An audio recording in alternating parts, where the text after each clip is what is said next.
واشنگټن د خپرونه هېلو ویدا نن د اپریل 18 ده. زه رحمان بنرم. د ایران او اسرائیل د تازه جنجال وروسته د امریکای په شمول نږدې 50 هیوادونو دواړو فریقینو ته د زغم نه د کار اخیستلو اپیلونه کړي دي. البته دا هیوادونه په اسرائیل د ایران د میزایل او ډرون حملو غندنه کوي. که څه هم غربي نړۍ اسرائیل ته د زغم اپیل کوي، خو وزیر اعظم بنیامین نتنیاهو د غچ اخیستلو ډاګیزه ګواښ کړی دی. ایران وايي په اسرائیل یې حمله د اپریل په لومړۍ نیټه د شام په سرخار د مشق کې د ایران په قونسل خانه د اسرائیل د هوایي حمله په بدل کې کړې و. د ایران صدر ابراهیم رئیسی د پوځیانو یوې دستوري ته ویل چې اسرائیل په ایران حمله وکړه نو درون او سخت ځواب ورکوي. بلې خواته د قطر وزیر اعظم د اسرائیل او حماس ترمنځ د منځګړیتوب په اړه خپل رول ته د بیا کتنې دریځ خپل کړی دی.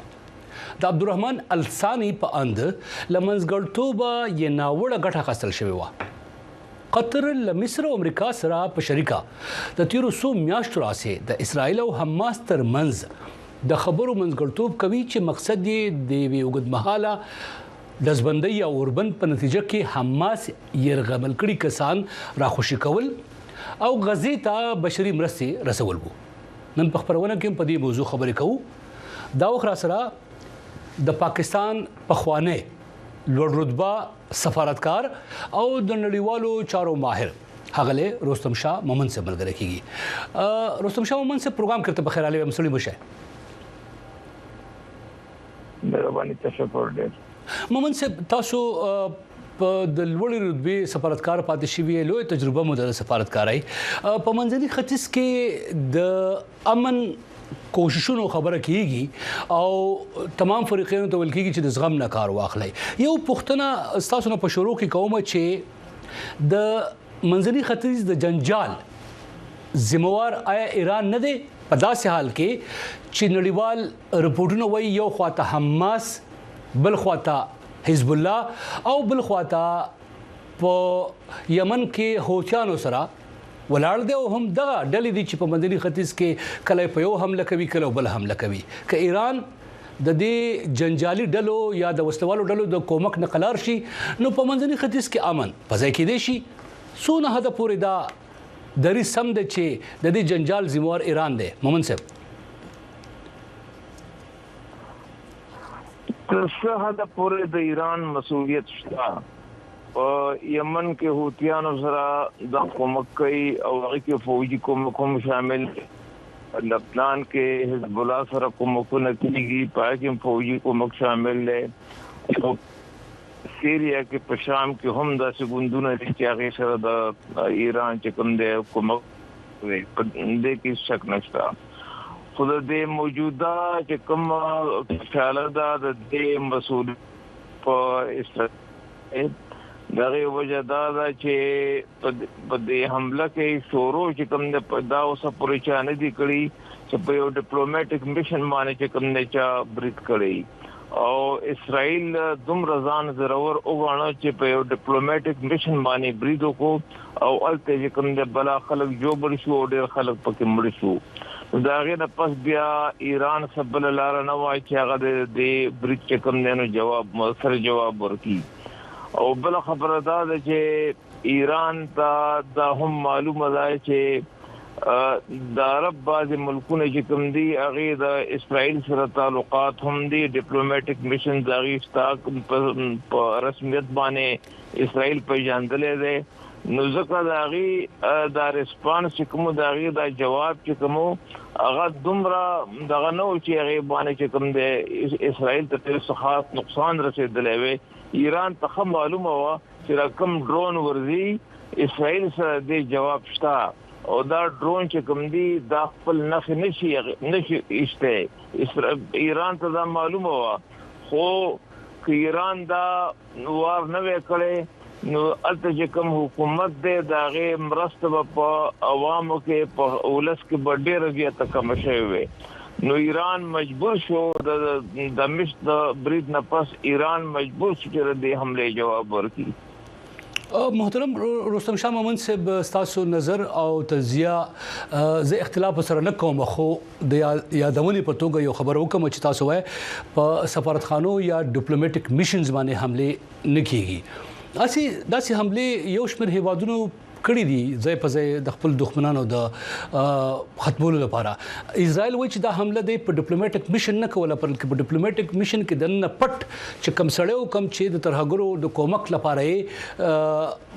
مهارت ورکوو الترناسو پاغې کړي و مثال په توګه په پاکستان کې اسامه بن لادن په ابټاباد کې پټ وو امریکا چې کله معلوم کوالته په حمله وکړو دا سي نورم بلها مثالونه شته دي نو آیا ډیپلوماټیک میشن بیا د دې مقصد لپاره کارول جایز دي چې حالت کې داسې خطرناک خلک ناس وي چې هغه د نورو خلکو خلاف کنسپیرسیز یا بیا کم ته چې تاسو مونږه په عامه ژبه کې داسې خلک وایي کم چې د دښمن په توګه د بل خلاف استعماليږي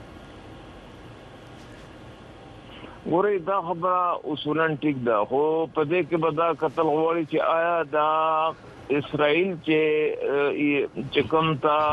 دغه غواړي چې د ټیرریسټو او هغه د پښویو نو آیا هغه ټیرریسټ کوم دی هغه د کم کټګوري دی او هغه آیا دا چې کوم دی نو د هغه دغه مرسته کوي چې کوم دلته په دا کې کوم د اسرائیل خلاف چې کوم خلک راپورته شوی دی دا غي سره د وسلې مرسته کوي یا د پیسو مرسته کوي یا د غي سره چې کوم نه د خلکو د انساني وسایلو مرسته کوي یا دا غي سره صرف همدردی لري یا څه پیسې خالي نو دا به قتل غواړي نو زه فکر کوم چې دغه شی صحیح وي نو بیا دغه تر حق درسېدو چې په ډیپلوماټیک میشن باندې دی بریټ کړي وي ولته دا هغه کس چې کوم دي ته مطلب دا غي نه علاوه نور خلک ملکړو او نور خلک زخمی کړو او هغه بلډینګ چې کوم دی هغه مالت هغه ته هم نقصان ورساو نو دې په دغه کې په بین الاقوامي قانون کې د دې اجازه نشته محترم رستم شاه محمد صاحب تاسو لپاره ډیر لوی احترام لرم تاسو سفارتکاري او د تجربه او د سپینروي پښتون مشر په توګه بالکل پیغور نه کول غواړم خو محمد صاحب دا کار خو تاسو په پاکستان کې کړی وو دریات کم درته چې کال 2002 د جنوري میاشوا او تاسو د یو هیواد سفیر د په سفارتخانه کې ونی وو امریکا ته حواله کو یاد درته عبدالسلام ضعیف صاحب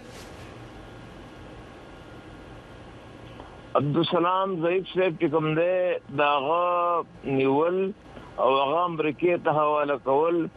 دا یو ډېر د پاکستان په تاریخ کې یو ډېر زیات یو شرمناک واقعه وازره دی بالکل مخالفت کوم دا ټولو بین الاقوامي قوانين چې کوم دي داغه خلاف ورزي وا او دا د ټولو کنونشن خلاف ورزي وا او دا د پښتونولۍ خلاف ورزي وا او دا د طالبانو سره چې د پاکستان کوم تعلقات او کوم اړیکې وي او پندشپک کال دغه مرسته کړي وا او دغه نه پاسې چې کوم د امریکا ته اړې ورکړي او هغه ته وجراشي د طالبان حکومت ختم دا دغه ټول خبرو چې کوم دی نو دا یو تسلسل نو د مولانا عبدالسلام ضعیف نیول او بیا غیتا والا کول او بیا په پیښور په میدان هوایی باندې داغه بیزتی کول او بیا بګرام ته بوتل او بیا دا ټول چې کوم دی دا ټول څومره قوانين د بین الاقوامي قوانين دا ټول لاغي خلاف بالکل نو بلې پښتني ته ورزما خدا ما څخه د ریاض کړل چې پاکستان خارجه وزارت او د پاکستان حکومت د اسرائیل په دمشق کې په سفارتخانه باندې د حمله ته ډیر په یو سپکټ کې بار پښتو ټکه دی وو ما سپک کار ورته ویلې وو ډیر ناوړه کار ورته ویلې وو ځکه پاکستانی خارجه وزیر شکل دا خبرو کړو نو ماته مولا عبدالسلام ضعیف راځي چې پاکستان خو خپل داسې کارونه په خوا کړی دي نو د اسرائیل د خبرې ته ول سپک وای او اني وي رستم شاه محمد صاحب سعودي عرب په منځني ختیځ کې داسې هیواد دی چې دا وخت داغو پالیسی یا تګلارې چې د منځني ختیځ کم شخړه ده د اسرائیل او د ایران ترمنځ مونږ په پولیس صدا په کم طرف سعودي ولاړ دی او څه رول ادا کول شي د ډیپلوماسي یا سفارتکاري کې د سعودي خو تاسو معلومه ده چې هغه خو کوشش کوي چې اسرائیل پر رسمیت باندې وپیژني خو په دنه په ملک دنه داغه دومره مخالفت دی چې اوس هغه دا شرط لګولې دی چې د ټو سټیټ سولوشن والا خبره چې حل شي نو بیا به اسرائیل منګه په رسمیت باندې پیژنو یعنی د فلسطین چې کوم بیل یو ریاست جوړ شي او هغه ته چې کوم دی نو په رسمیت ټول دنیا ټول نړۍ ملکونه هوادونه پیژني نو موږ به هم چې کوم دی اسرائیل تسلیم کو لکه څنګه چې اردن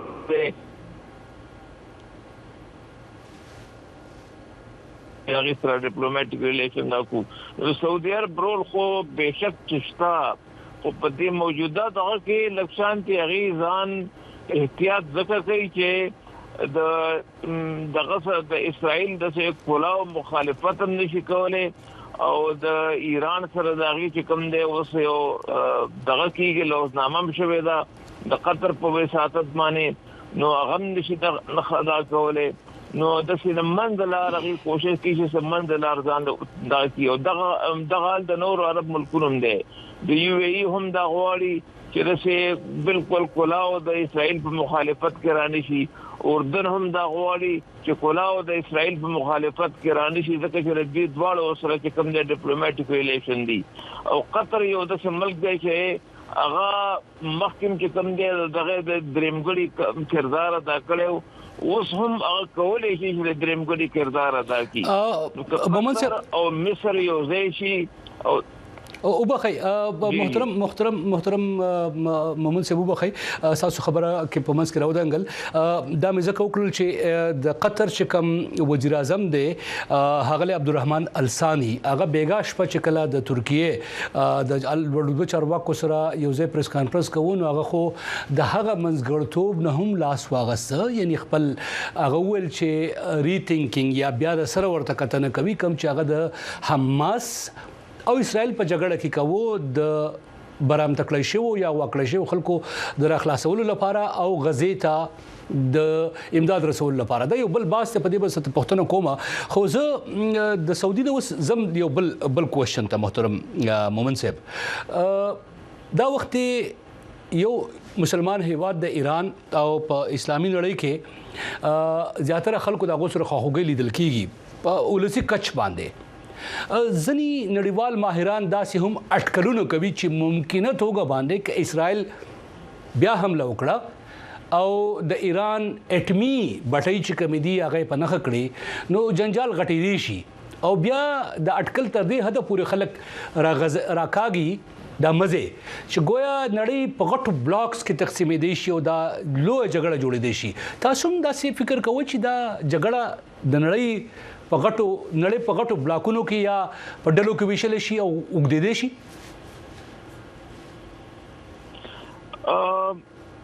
تر څه حد پورې د امکان شته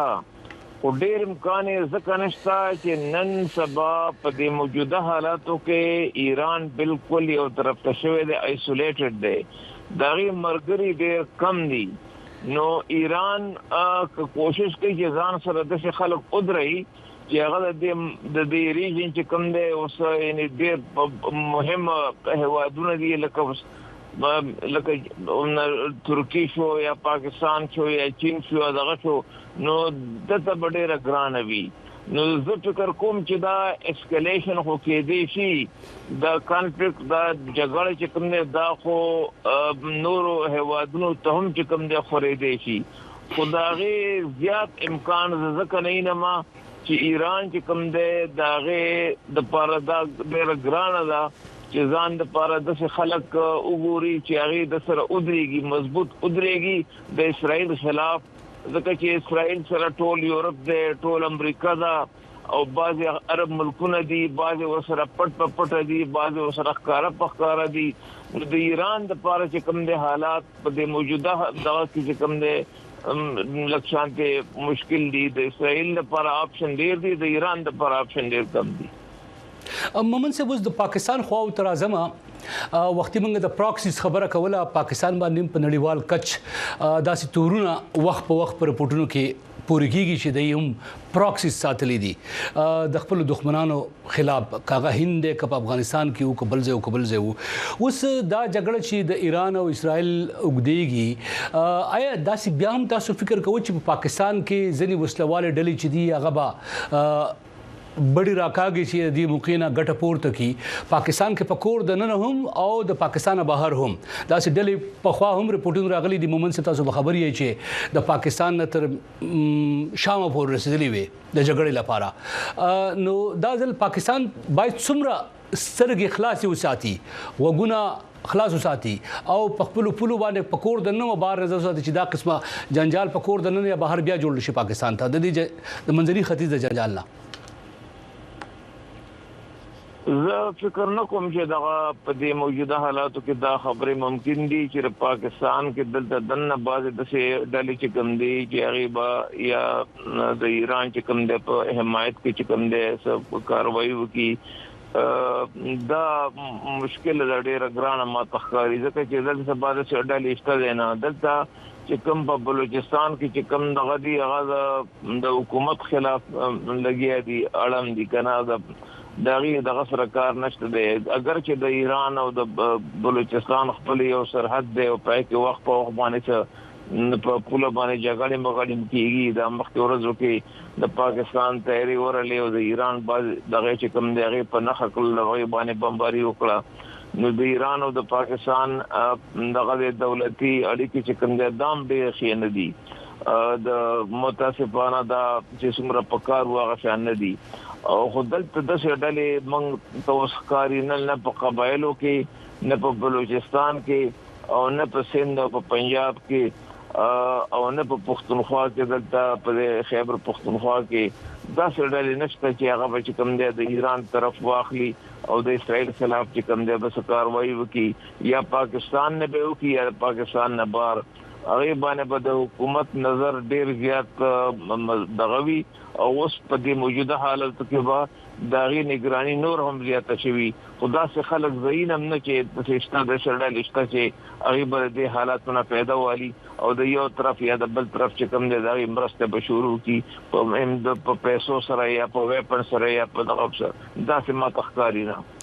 د پاکستان چې اوس کوم وسنه دریز ده په دې اوسري جنجال باندې د حکومتي کچ کم دریز ده سفارت توګه باندې تاسو د پاکستان په مستقبل کې دا په ګټه وینئ اوس چې کم دریز د خپل کړي دي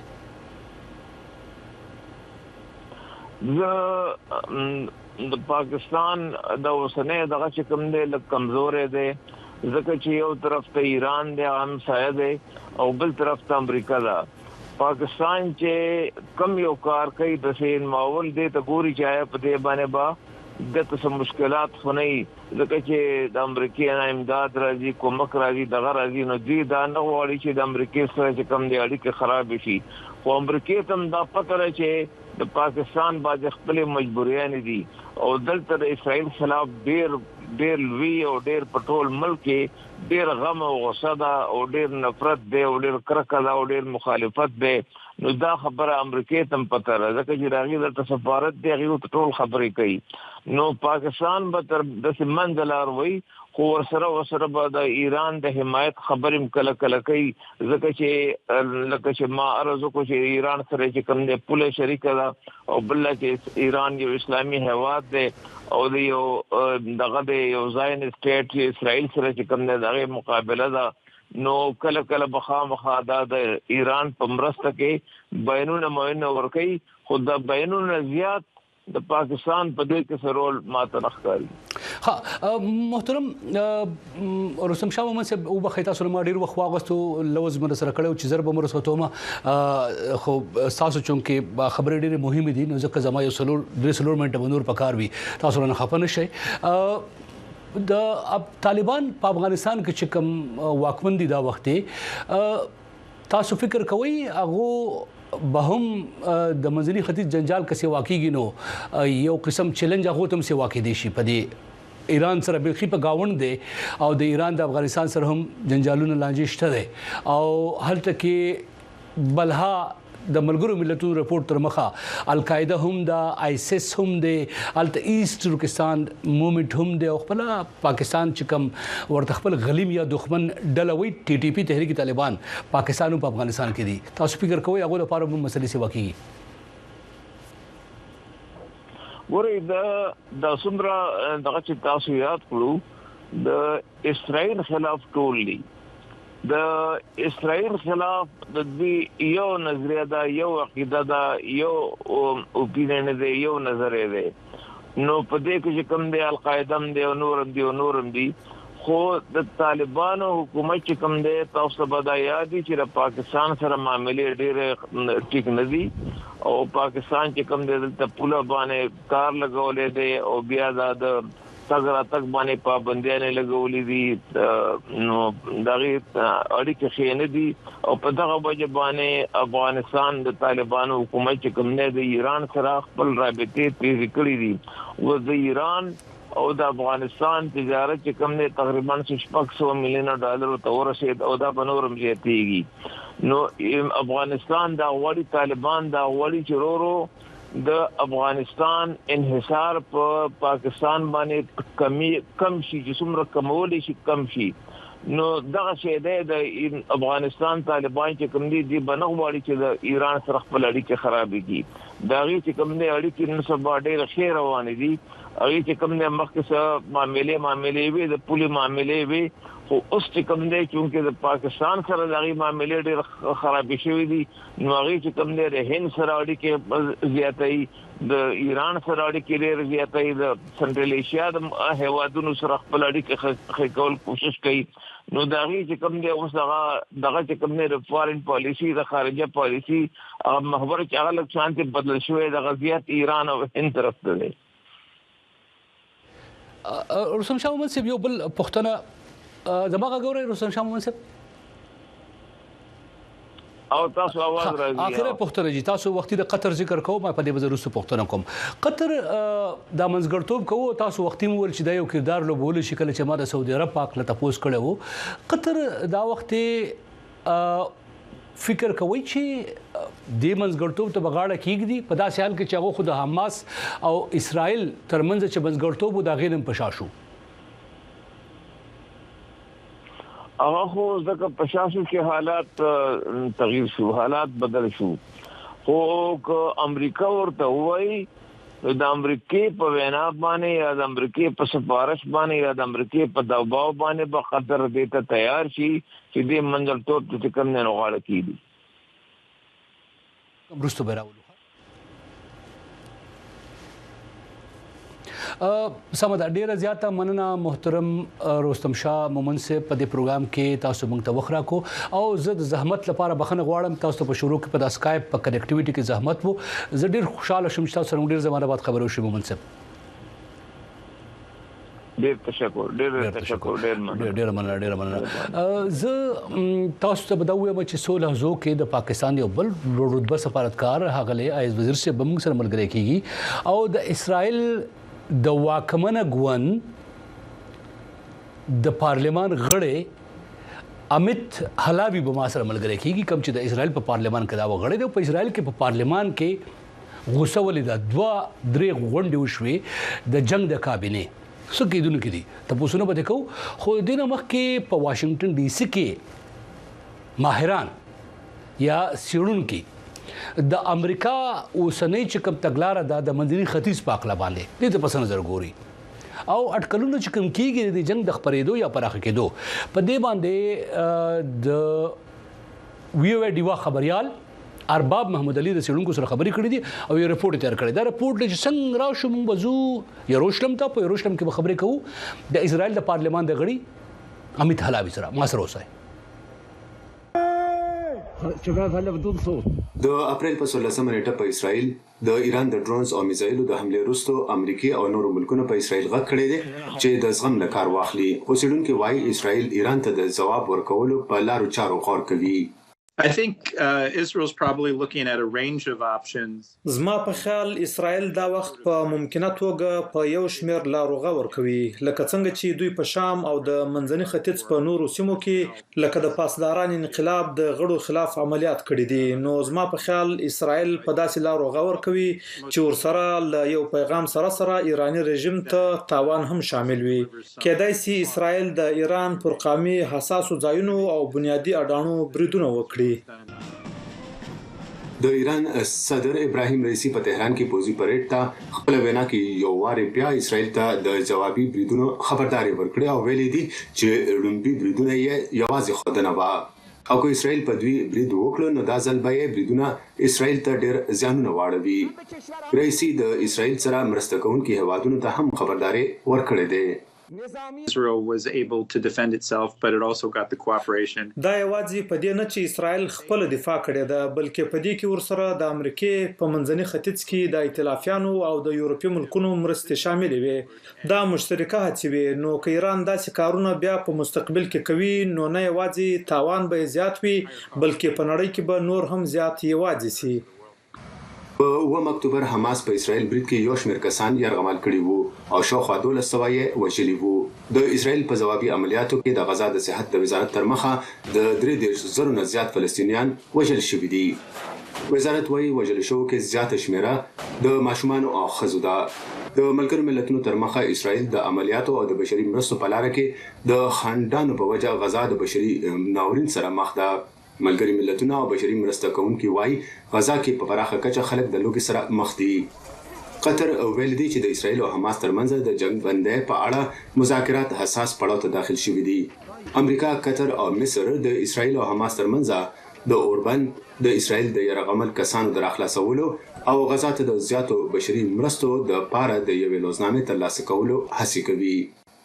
You cannot isolate the Gaza conflict between Israel and Hamas from what's going on with Iran. په غزا کې د اسرائیل او د حماس شخړه د اسرائیل او ایران ترمنځ ل شخړې بیلیدای نسی یو وجه دا ده چې ایران د حماس او د حماس پرنګ د نورو ډلو سره مرسته کوي ایران د وینا تر حده له دوی سره مرسته نه کوي بلکې دغه ډلو ته چې په سیمه کې د امنیت لپاره خطر جوړېدای شي له دوی سره د آلاتو مرسته هم کوي امریکا یورپي او نور هیوادونه اسرائیل ته سفارتي او پوځي مرستې ورکوي دوی وايي دغه مرستې د اسرائیل د دفاع لپاره دي څېړونکي وايي د نړۍ لوی طاقتونه د ملګرو ملتونو امنیتي شورا کې د یو بل سره اختلافات لري او په یو بل نیوکه هم کوي خو اسرائیل او ایران د جنگ نه د لری ساتلو لپاره خپل سر هڅې هم پیل کړې دي ارباب محمود علي وایس اف امریکا دیوا واشنگټن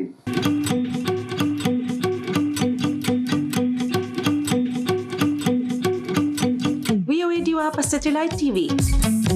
هر ورځ سلویریش ساته په ډیشنټینا تاسو په یوټل سېټلایټ په ټي وي تازه تولا او به طرفه خبرونه بحثونه او سیړنی کتلې او اوریدلې شي د یوټل سېټلایټ فریکوئنسي یا سبې او یا بي او یا اشاریه 15 ایست چینل یو سلدري هر ورځ سلویریش ساته لډي وسره اوسئ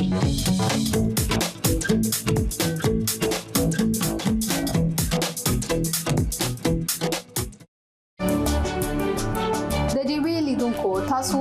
د ډي وی ویب پاڼه په خپل موبایلونو کې د ان ټي ایچ لینک اپ د لارې خلاصولای شئ د دې طریقه به تاسو خو چې تاسو په آیفون او په انډراید فون باندې څنګه کولای شئ چې داغه اپ ډاونلوډ کړئ او له هغه ځای څخه د ډي وی ویب پاڼه وګورئ د ان ټي ایچ لینک اپ ډاونلوډولو لپاره که تاسو سره آیفون وي نو تاسو خپل اپل سٹور پرانځئ او که له تاسو سره انډراید فون وي نو تاسو ګوګل سٹور پرانځئ له هغه وروسته لټون کې ان ټي ایچ لینک ولیکئ او دغه اپ ډاونلوډ کړئ په دویم پړاو د آی اګری ثنې کې کاږي او بیا د فلګ لاندې د کنیکټ ثنې کې کاږي او په دریم پړاو کې بیا د اوکې ثنې یا بټن کې کاږي لکه نکټېدو وروسته تاسو د دې وی پاڼه پرانځئ او د خپلې خوښې خپرونې وګورئ او له هغه ځایه تاسو کولی شئ چې د خپلې خوښې ټول پروګرامونه ریپورتونه او لیکنې ولولئ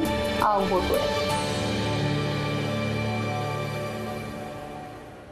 یو ور بیا ستړي مشي د وایس په امریکا د خپرونه هېلو وېدا زرحمان بنرما موضوع دا منځني ختیځ کې د ایران او اسرائیل ترمنځ تازه جنجال او په دې باندې نړۍ فکرمندۍ دا موږ سره په اسرائیل کې د اسرائیل د پارلمان غړي د حکومتي ګوند چې کوم غړي دي د پارلمان هغه امیت حلاوی ملګری کیږي هلو امیت حلاوی او ها کې لږ وخت شته پراتک کې امیت حلاوی چې کلمات سره ملګری شي یو شمېر تاسو به کوم او دا پروګرام تاسو هم کته شي خپل ملګرو سره هم شریکول شي تاسو کې دي شي ممکنه توګه باندې د دې نه مخکې هم د اسرائیل د پارلمان غړي اوریدلې وی په عرب ټي وي چینل باندې یا د امریکایي په ټي وي چینل باندې خو ممکنه توګه باندې د VOADEEWA په دې خبرونه کې لومړی ځل چې د اسرائیل د پارلمان یو غړی د یروشلم نه موږ سره نیغ په نیغه ملګری کیږي او دا مهمه پوښتنه دا غوړه موږ کو چې په اسرائیل کې دا وخت سوچ څه دی د امریکای نه ستامل لري ایران د حمله ته څه تیاری نیول شي دي او آیا اسرائیلیان په خپل دا سوچ هم کوي چې دا جنجال باید کم شي کنه حالت د زغم یا سوچ کم چې امریکا غواړي د هغه نه یا د امریکا نور اتحادیان غواړي چې حمله دي نه کوي دا په پام کې نه ساتل کیږي او کچري دا وشي نو د ذمہواری څنګه چې تاسو کو چې په ایران پریوزي نو په اسرائیل بم پریوزي د پروګرام کې ومنګه دین علاوه د امریکا کردار چې په دې باندې پوښتنه کوو امریکا د اسرائیل اتحادی دا پوزي او نقد کومکونو سره سره هغه د اخلاقی توګه باندې ډیر پډاګیزه توګه باندې اسرائیل سره ولاړ دی او دا وایي صدر بایدن او سیکرټری بلینکن چې اسرائیل ته د خپل دفاع پوره حق دی په اسرائیل باندې شوی حمله چې وا د حماس هغه زغمل وړ نه و او دغه شان پرون په ملګرو ملتونو کې چې پرون چې کم 50 ملکونو شریک بیان ورکړی دی په کوم دا خبره کړې ده چې اسرائیل دا حمله قابل مذمت وي د قندل وړ و خو سره اوس امریکا دا سوچ هم کوي چې په منځني ختیځ کې شخړه سیوا نشي ولې ایران سره خو د امریکا سفارتي تعلقات خنه دي او ولې اسرائیل ته وچ ته حمله مکوا آیا دا په دنیا کې اقتصادي کشاله سیوا کول شي خپل امریکا کې راتلونکو انتخابات چې کم دي کم چې د سیړونکو په نظر کې د منځني ختیځ د جنجال چې د صدارتي انتخابات چې دي په دې باندې ډیر اثر کول شي په امریکا کې یعنی مسلمانان دا فکر کوي دلته زیاتره چې صدر بایدن لا داسې نو کول پکا چې اسرائیل سره امداد کړي وي يهوديان دا فکر کوي چې باید امریکا د اسرائیل سره یې خپل غوړاړوي نو دا کورنۍ مسله چې دا پدې کې دا وخت امریکا پالیسی چې دا باندې چارو تګلار چې دا حکم ځای ولاړه ده پدې به هم پښتو لیکو د دې نه پرتا مونږه څنګه چې وختي رسم شاه منصب نه تاسو کو چیرې دا ځنی خلک دا اټکلونه کوي چې دا جنجال سیوا کېدی شي د اسرائیل او ایران ترمنځ د کې نن تازه خبر دا چې په اردن کې د حزب الله یو مهم کمانډر چې دی هغه اسرائیل وشته دی لږ شو مخکې دا تازه خبر راغلی وو دغه شان هغه په دمشق کې حمله کړې و سورج مخکې د کم پسر باندې ایران جوابي حمله وکړه په نورو ځایونو کې هم اسرائیل وزیر اعظم بنیامین نتنیاهو دا خبره کوي چې هغه کله هم چې مناسب وګوري حمله وکوي نو کدا سروشي سوال بدا کوو په پروګرام کې د سړونکو نه چې آیا دا د بلاکس خبره چې کیږي د ډلو چې نړۍ په دوه ډلو کې په غټو ډلو کې تقسیم دی شي رستم شاه منصب خو ول چې دا وخت آیسولیشن یعنی د تنهایی ښکار د ایران څوک سره ښکار دی ولاړ بل خواته د اسرائیل سره غربي طاقتونه هم دي ځینې مسلمان هیوادونو سره هم دي په منځني ختیځ کې چې کم غټ طاقتونه دي مثال په توګه سعودي عرب یا اردن یا قطر دی ډیپلوماسي چې کومه سفارتکاری چې دا د مینز ومانی یا محتاط ډیپلوماسي شروع کړې ده هغه داسې واضحه فرق نه جوړېدل غواړي په دې کې د کیو جواب دا دی چې د ایران او سعودي عرب ترمنځ یو خو ډیر پخوانه سفارتي رقابت ته مسلکی رقابت ته او بل د اقتصاد په دنیا کې چې کله خبره کیږي نو د ایران او د سعودي عرب د تیلو چې کوم منډای دي نړیواله په دې کې یو بل ته د ښکر پخکر وي وخت په وخت د پیسو په سر هم لانجی وي بیا په ایران باندې ځنی عرب هیوادونه چې کوم دي د کې یو شمېر سفارتکارانو سره ما مرکه چې کولې په دې سو بیاشت مخ کې نو هغه د تاثیر را کوي چې اوس سعودي ته یا نور عرب هیوادونو ته دا احساس شوه دی چې پراکسیز یعنی وسلواله ملیشي یا ډلې چې دي د دې کومک او د سپورټ چې دی دا د مذهب په بنیاد باندې یا د عقیدې په بنیاد باندې د دې لپاره د نقصان سبب جوړيږي. لہذا و سعودي عرب او د نور هیوادونو چې دی هغه غواړي چې پراتلونکو کې خپل سفارتي اړیکې یا خپل وجود چې د خپل توان چې د اقتصاد په بنیاد جوړ کړي د عقیدې مذهب مسلک په بنیاد نه. زموږ کوشش روان دی چې زموږ سره څنګه د اسرائیل د پارلمان غړي امیت حلاوی ملګری شي. نو زه به پښتنه کوم تاسو زما سوچ لحظو کې ما سره ملګری کیږي او موږ به په دې باندې غوښره باس کوو. نو خبره ما دا درته کوله چې سعودي عرب وس ځکه کتا څو خبرونه واخلې وګورئ نو په سعودي عرب کې د سعودي عرب کراون پرنس یا شهزاده محمد بن سلمان چې کوم اوس دا وخت د نیویارک ټایمز او واشنگټن پوسټ کې ګوري کنور نړیوال رسنۍ ګوري هغه چې د واک د طاقت ټول موټي چې طاقت چې دی یا واک چې دی هغه په موټي کې دی او داغه پالیسی صدا هغه و چې مذهبي سیلګری نه تیل نه بلکې وندو بازار د لوب بازار د کلچر ډیپلوماسي او د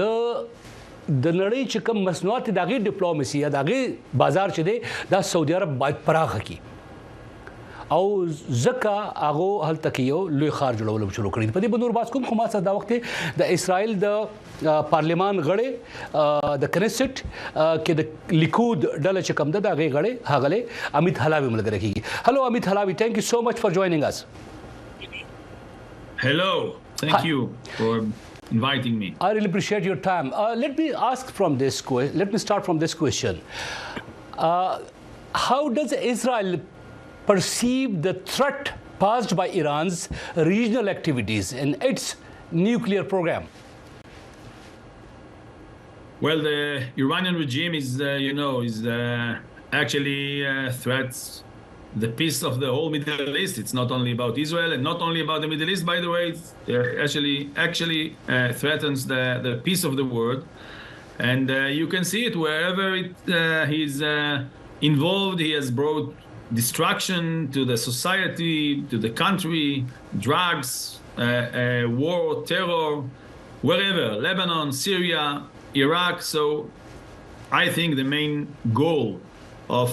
not only of Israel, by the way, it should be a mission of the whole free world,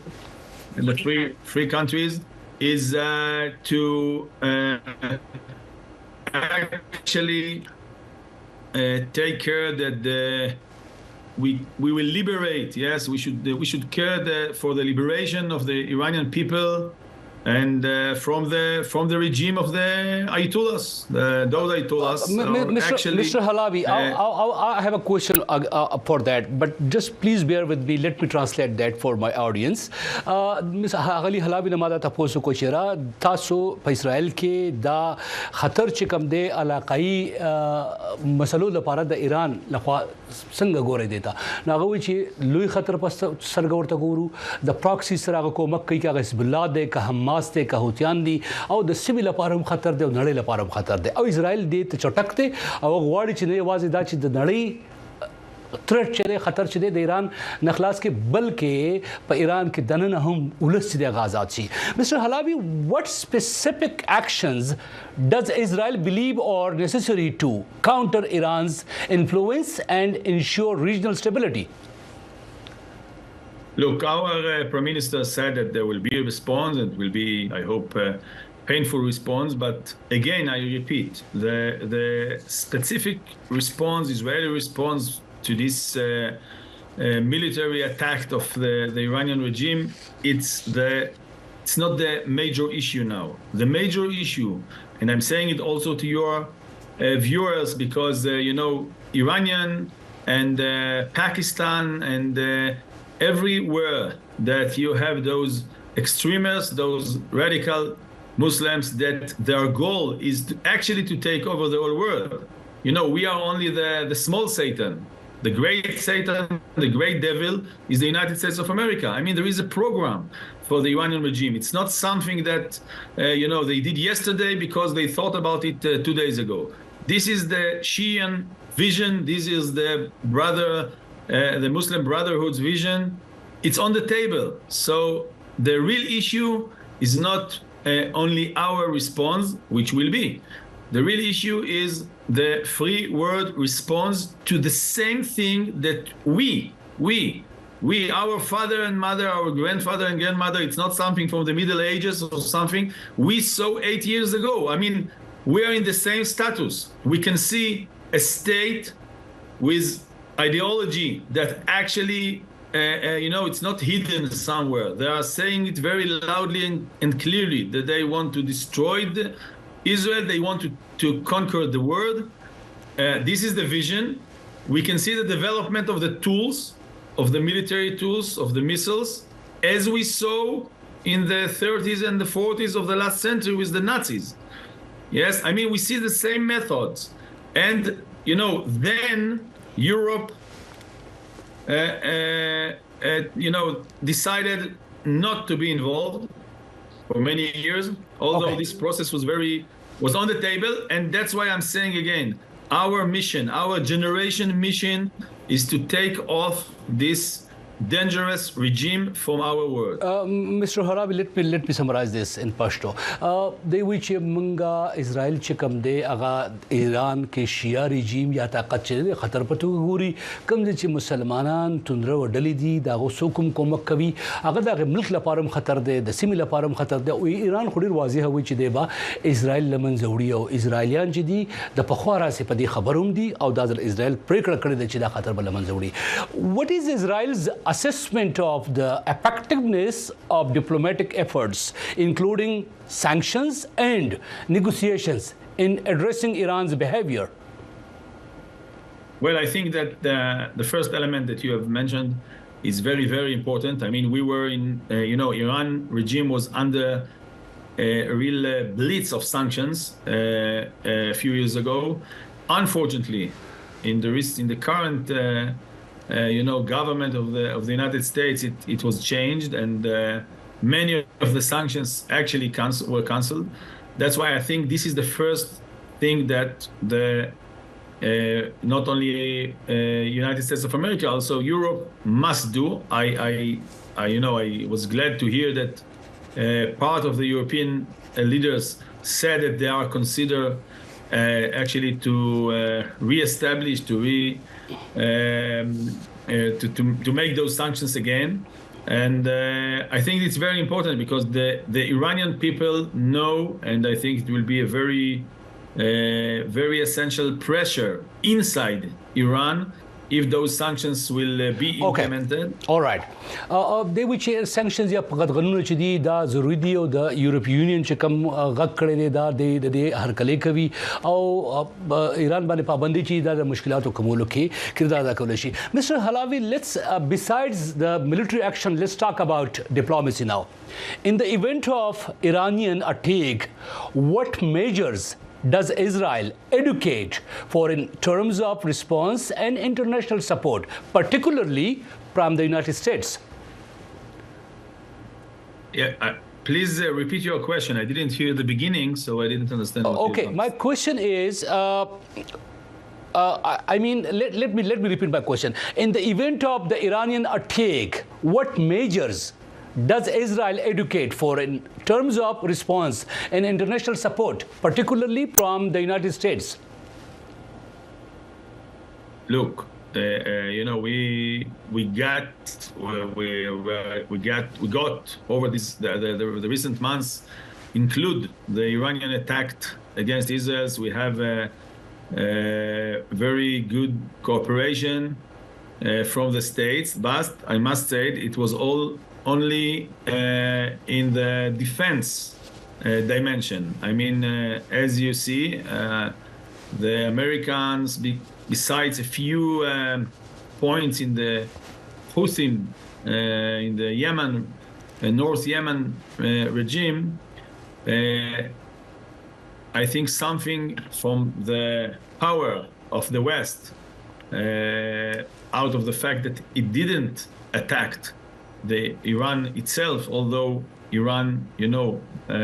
made this attack from its territory, not under, not through proxies or something like that. I think that's something that hurt the influence over Iran. And we again and again, and as I said in the beginning of our conversation, and we turn to the public opinion in the great democracies like the United States and in Europe, and saying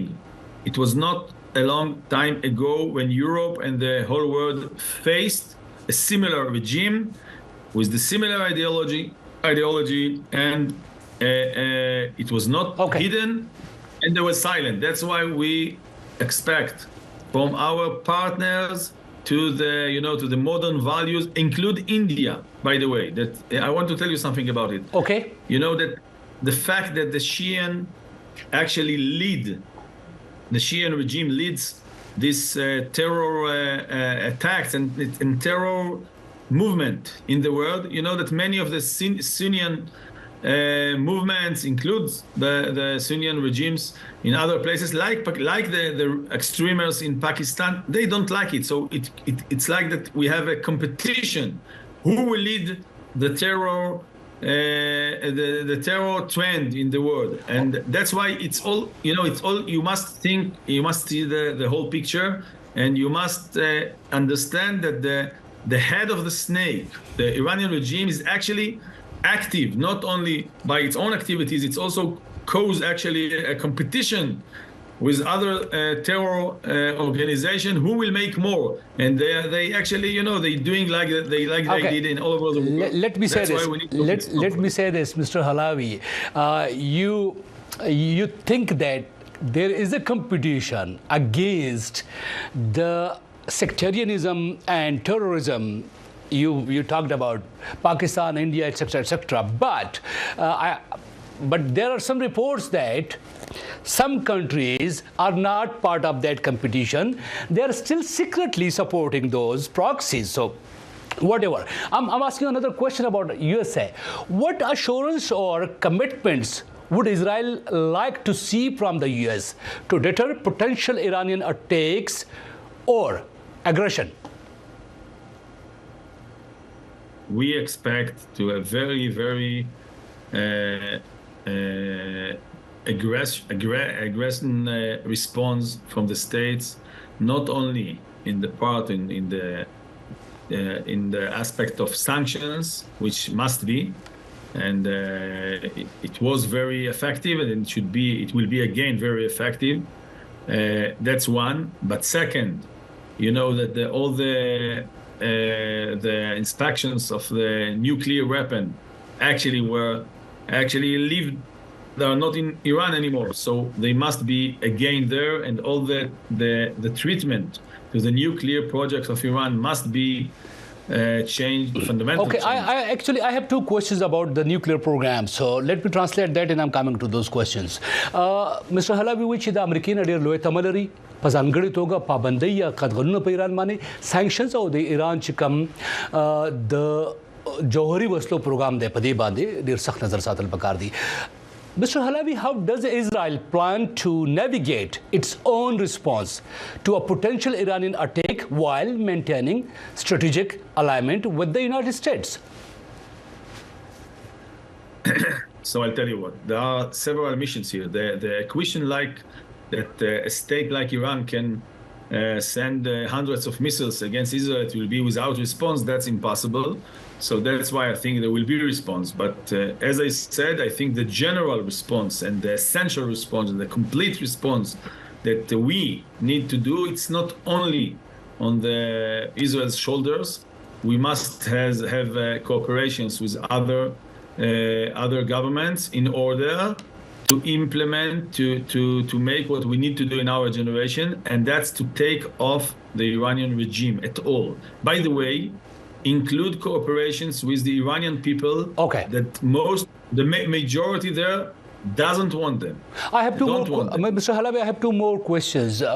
They which among the American غواړو چې موږ سره په دې جګړه کې ولاړ وي انتر دې موږ د ایرانی ولس ته هم غواړو چې په دې کې ودرېږي او په سیمه کې امن قائم شي. Mr. Halawi, are there specific red lines or thresholds that Israel believes would warrant a military response to Iran aggression? First of all, we are after the red line. If a state,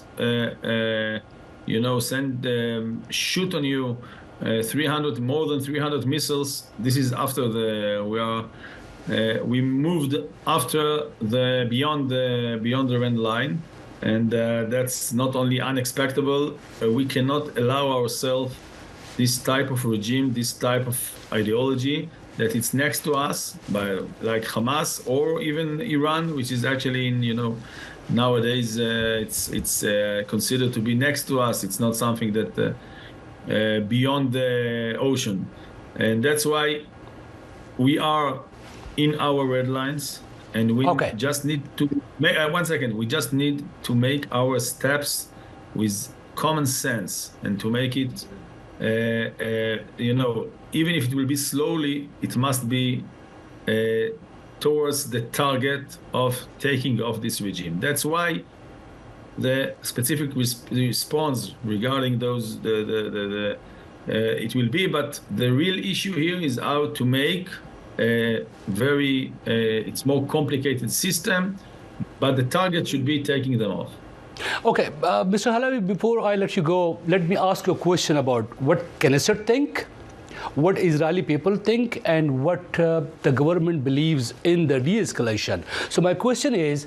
given the complexities of the region, what measures does Israel advocate to de-escalate tensions and prevent a wider conflict? Look, you said that there will be de-escalation. We are after the escalation of they raped our women, they burned our babies, they beheaded our soldiers. We are after, 1 day of Holocaust in October 7. And since then, we are in a war here. Okay, we have our way to do the war. We have our methods. Maybe it will take more time, but the people of Israel cannot afford themselves, cannot allow that we will repeat to the same status that we have this type of Palestinian state like it was in Gaza or in Ramallah or in Lebanon under the Shian, Hezbollah movement. This is impossible. And Israel, another week or 2 weeks or months, that's a matter of tactical considerations, but we cannot allow ourselves this type of enemy, and we expect our partners in Europe, in the States, to understand, as I said, to understand and to learn the lesson that we need to learn from the Nazis regime, not to repeat the mistake. One more sentences. When you do one mistake once, when you do a mistake once, it's a mistake. It can happen to all of us. When you do it the second time, it's a crime. It's not a mistake. We are now in the second time, gentlemen. Mr. Amit Halabi, thank you so much for your time. Okay. Thank you. په دې باندې زه خلاصه وروسته کوم موږ سره جنگل خټک صاحب دی هغه یو وخت ور سره ډېر کم پاتې شو زه ختمه خټک صاحب امریکا کې دلته کې بعد پالیسی خبر وکړه د بایدن اډمنسټریشن د اسرائیل څومره وخت دا جواب راکولې شي مناسب ګڼي چې دا وخت څه نه ده بایدن اډمنسټریشن پالیسی ریګارډینګ اسرائیل میډل ایست کنفلکټ ډېر مننه بنيري صاحب 2 منټو کې ضرور that's your time لوی خبر در کوم لوی خبر دا دی چې اوس امریکا ایران خلاف سنوي بندیزونو اعلان کړی دی هغه بندیزونه سدي د امریکا ټریجري سیکریټری چې کوم دی خزانه وزیر چې کوم دا جینټ یلن هغه اعلان کړی دی چې دا چې کوم سانکشنز دي هغه بنیادی توګه باندې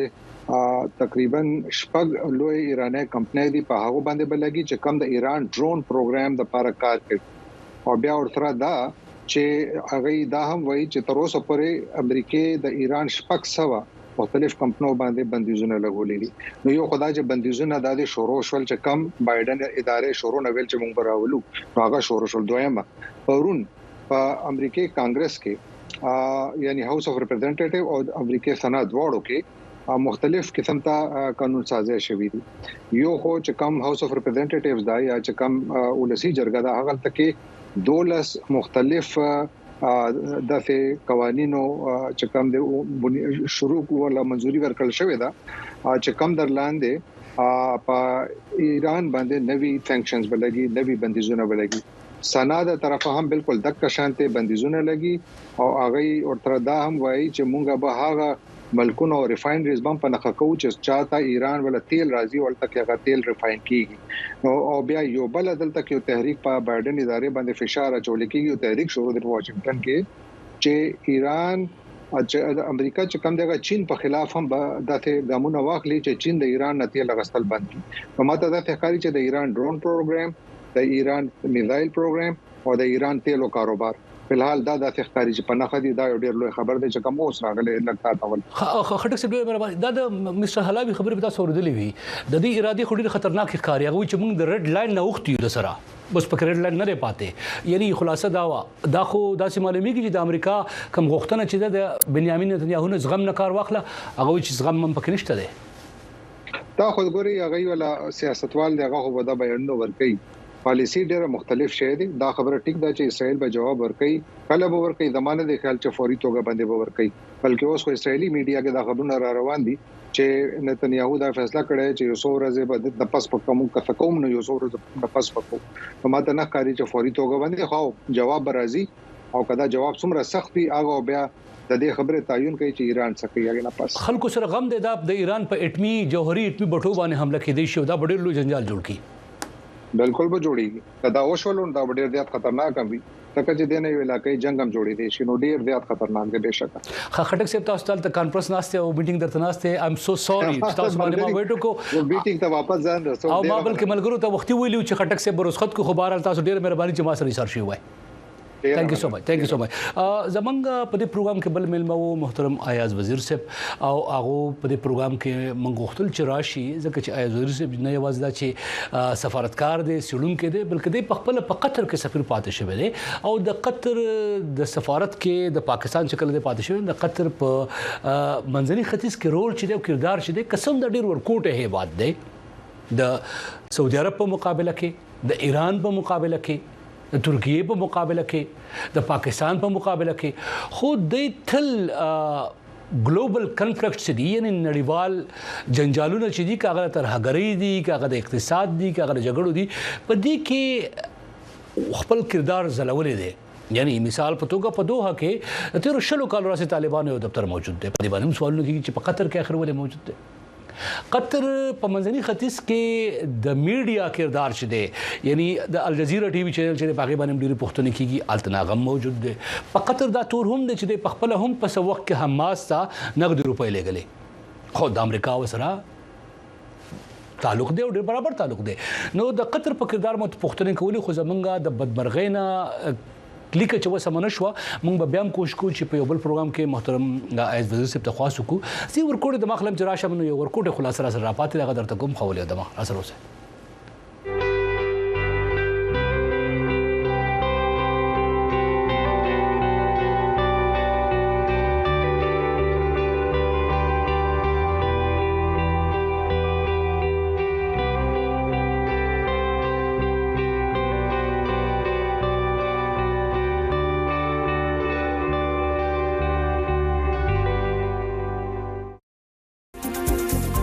په دې بحث کې چې تاسو کومې خبرې وریدي دا د ملمنو خپل نظر وو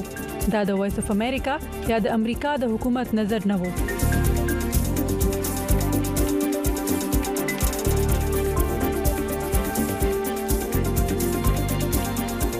د اسرائیل د پارلمان غړی امیت حلاوی وایي چې د سری کرخنه اسرائیل وروخته دي او ایران ته جواب ورکوي او داسې جواب ورکوي چې په سیمه کې امن قائم شي په ایران یو شپه تور ولګول ایران وایي په دمشق کې اسرائیل په سفارتخانه حمله کړې و دغه په جواب کې دا حمله کړې ده او که بیا اسرائیل حمله وکړي نو بیا هم سخت جواب ورکوي ایران په ځان باندې لګیدلی یو شان تورونه ردوي خو دا یو خبره په نړیوالو مطبوعاتو کې بیا چاپ کیږي چې حماس حزب الله او حوثیان چې دي ایران دغه په شاولان دي د پروکسیز یو د پروکسیز چې تر څو پورې په منځري ختیځ کې د پشا باندې ایران ناس نوي غلشوي نوي منځري ختیځ کې جنجالونه ختميږي سولزو کې بل پروګرام شروع کېدونکو دی په پاکستان افغانستان کې د بارانونو د سیلابونو د مړو په موضوع باندې وباس کوي قربای د نشروال قلندر هم دا د نوو پروګرام زه رحمان بنرام مخه